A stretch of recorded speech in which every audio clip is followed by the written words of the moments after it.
Se cuenta que, obsesionada con la juventud y la belleza, llevó a cabo rituales macabros que involucraban la tortura y el asesinato de jóvenes mujeres, con la creencia de que bañarse en su sangre la mantendría eternamente joven.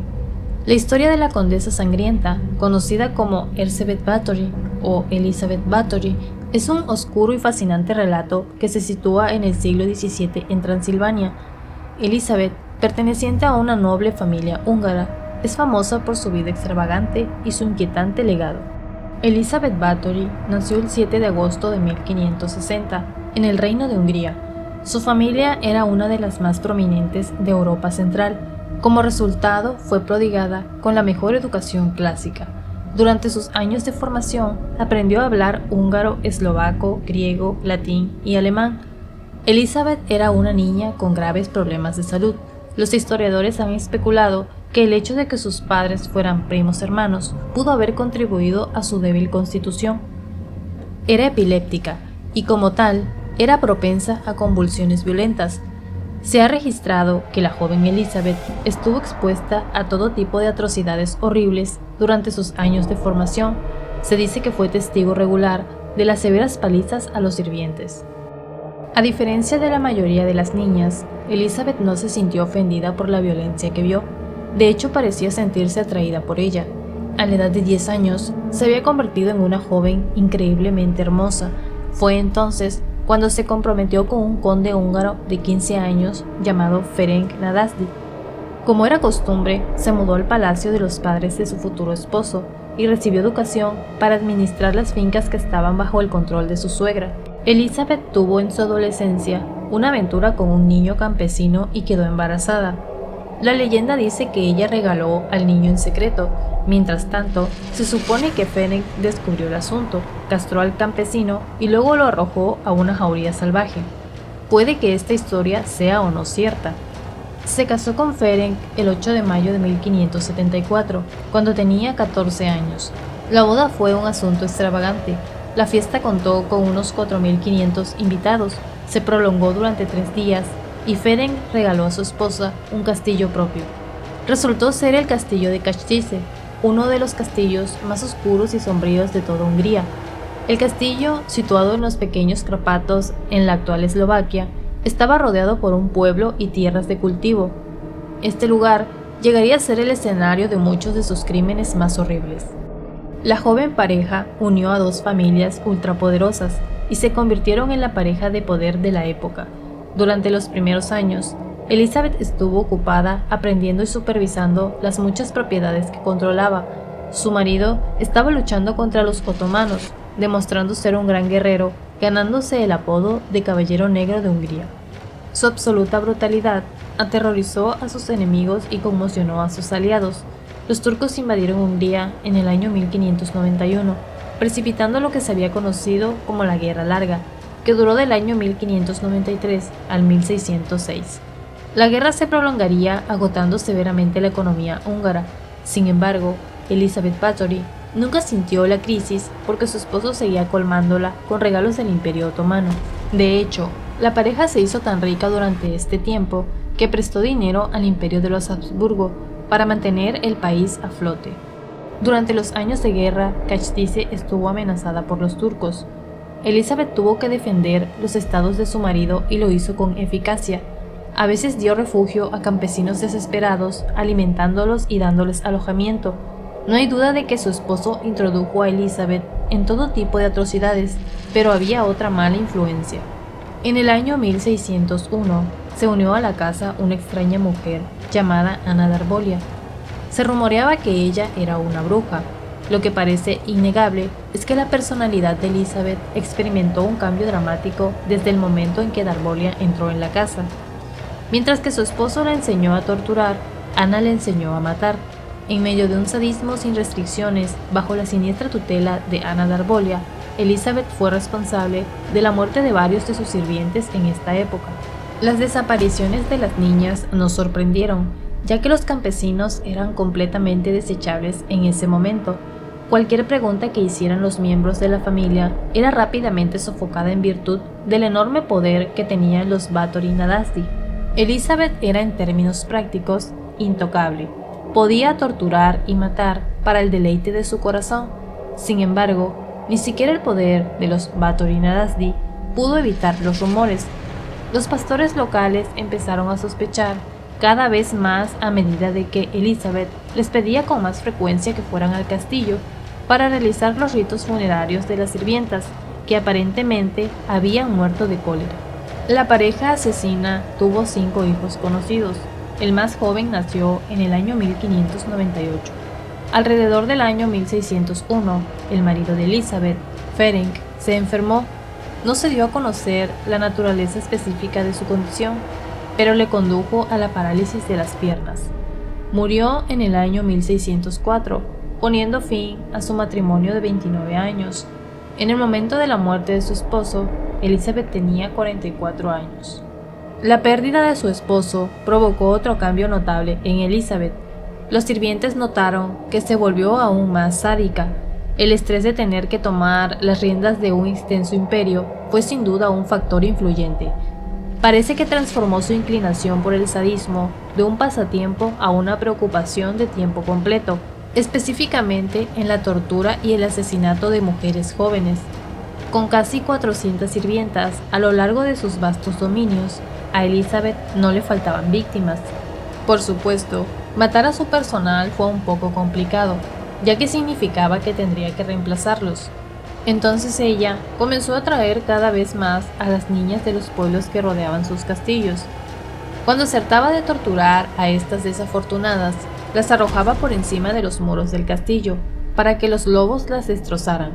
Los cómplices de Elizabeth formaron un equipo leal de aduladores que facilitaron sus acciones asesinas, teniendo a Ana Darbolia como su principal cómplice. También entró en el círculo sádico la enfermera que cuidaba a los niños, una mujer de nombre Ilona, junto con una amiga suya de nombre Dorca. También estaba involucrada una lamandera llamada Catalina. Los más siniestros de los ayudantes eran Ana y Dorca, que intentarían superarse mutuamente, infligiendo dolor a sus víctimas. La más joven del clan era una adolescente desfigurada con el nombre de Fisco. La progresión típica de una sirvienta hacia este horror comenzaría con un simple error en el desempeño de sus funciones. La mayoría de las veces, la sed de sangre dentro del corazón depravado de la condesa no podía ser sofocada, y las víctimas eran arrastradas a una cámara de tortura. Fue aquí donde Elizabeth empleó a su escuadrón de tortura para llevar a cabo gran parte del trabajo sucio. Se hizo uso de todo tipo de implementos para causar las aflicciones más espantosas imaginables. Se usaron tenazas para desgarrar la carne de las niñas, se arrancaron las entrañas e incluso ha habido informes de que algunas de las niñas fueron sometidas a canibalismo. Se conocen ciertos detalles de lo que sucedió en las cámaras de tortura de los castillos de Báthory debido a la investigación y las transcripciones del juicio. Eso ocurrió cuando el destino finalmente alcanzó a Elizabeth Báthory y sus cómplices. Sin embargo, con el paso de los siglos, la leyenda tomó el relevo y muchos de los crímenes que se le atribuyeron son mera ficción.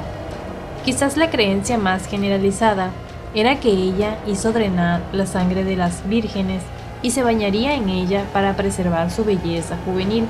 Se cree que esta historia es falsa, ya que ninguna de las autoridades pudo hacer nada para detenerlo. En esa época, los campesinos no podían presentar cargos contra los nobles. Algunos padres incluso vieron a la condesa demente como una fuente de ingresos inmediata, vendiéndole a sus hijos por una suma global.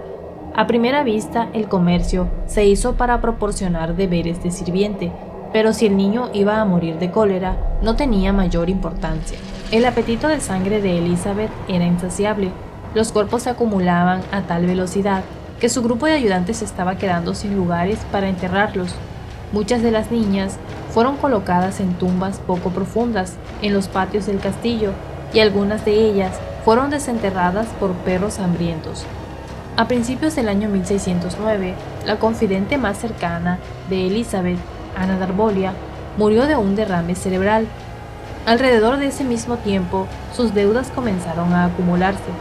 Con todos los hijos crecidos y casados, la condesa cayó en una espiral de soledad y desesperación. Por alguna razón, Elizabeth decidió que necesitaba encontrar una mejor clase de víctimas.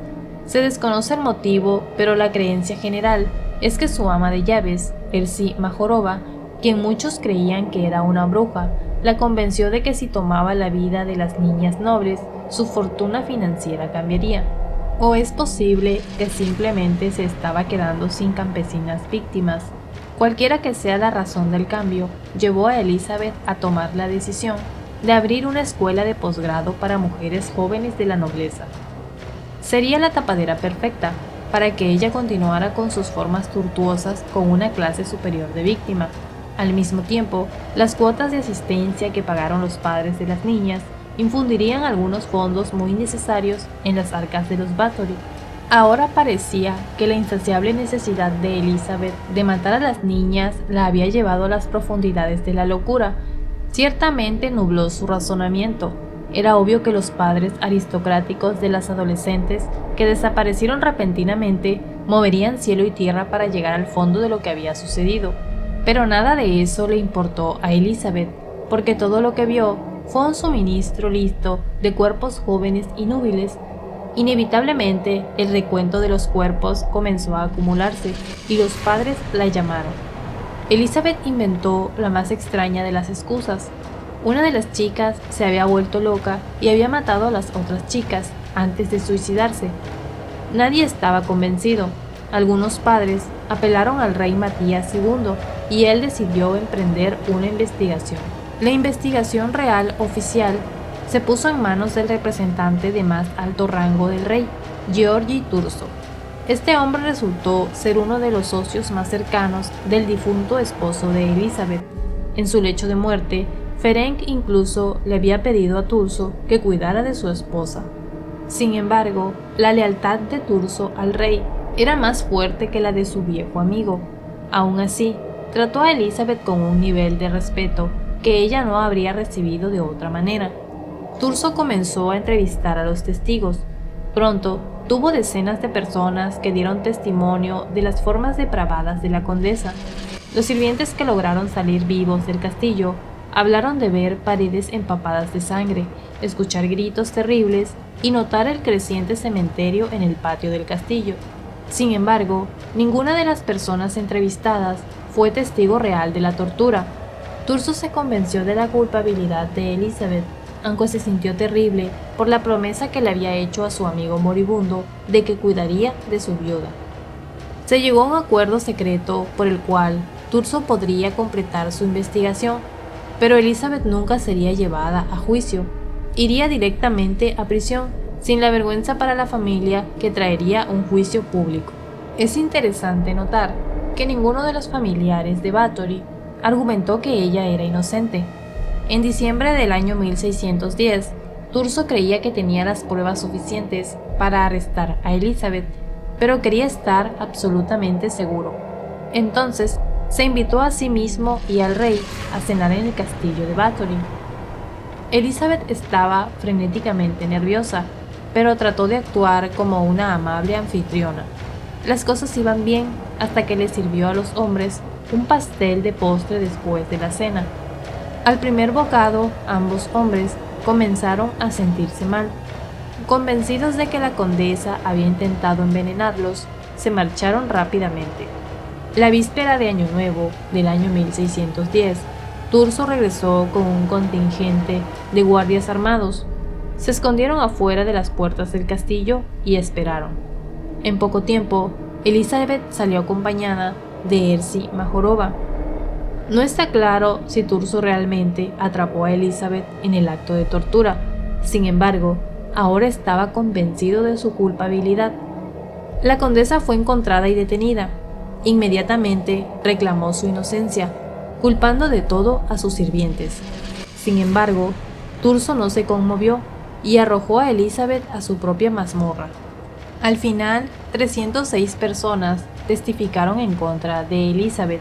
Incluso los miembros de su equipo asesino se volvieron contra ella, incriminándose en el proceso. El recuento total de asesinatos registrados varió entre 80 y 650. Los cómplices de Bathory fueron llevados a juicio en enero del año 1611. Decenas de testigos e incluso algunas víctimas sobrevivientes subieron al estrado de los testigos. Los jueces también examinaron algunos de los cadáveres que habían sido sustraídos de los castillos de Bathory.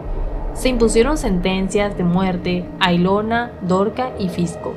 Antes de sus ejecuciones, Ilona y Dorca recibieron su propia forma de tortura. Sus dedos fueron arrancados con tenazas de hierro antes de ser ejecutados y luego fueron arrojados a una hoguera. Fisco se salvó de esta tortura debido a su juventud. En cambio fue decapitado y luego quemado. Katalin fue la única que no fue ejecutada. Había sido la más bondadosa del grupo. En varias ocasiones, ella misma había sido golpeada por introducir comida a escondidas en las víctimas. Fue sentenciada a cadena perpetua. Turso cumplió su palabra y Elizabeth nunca fue juzgada. La sanguinaria condesa fue declarada culpable y sentenciada a cadena perpetua en su propio castillo de Castice. Confinada en una de las mazmorras que habían sido escenario de algunas de sus atrocidades, sus únicos visitantes eran sacerdotes y el hombre que la había puesto tras las rejas. Los clérigos informaron que ella no estaba arrepentida. Ninguno de los sacerdotes logró que ella reconociera la gravedad de sus crímenes, y ella siguió insistiendo en que eran sus asistentes los verdaderos criminales. Cuando un sacerdote le preguntó por qué no les había ordenado que se detuvieran, ella les dijo que les había tenido miedo. El 21 de agosto del año 1614, Elizabeth Bathory se quejó con un guardia de que tenía las manos frías y se estaba adormeciendo. Cuando fueron a verla, la encontraron muerta. Su cuerpo fue enterrado en el cementerio de la iglesia de Castice, pero no permaneció allí mucho tiempo debido al revuelo local por la indignación de tener una asesina así enterrada en medio de ellos. El cuerpo fue supuestamente exhumado y llevado a la cripta de la familia Bathory. Sin embargo, cuando se abrió la cripta en el año 1995, el cadáver de la asesina más infame de Hungría no fue encontrado.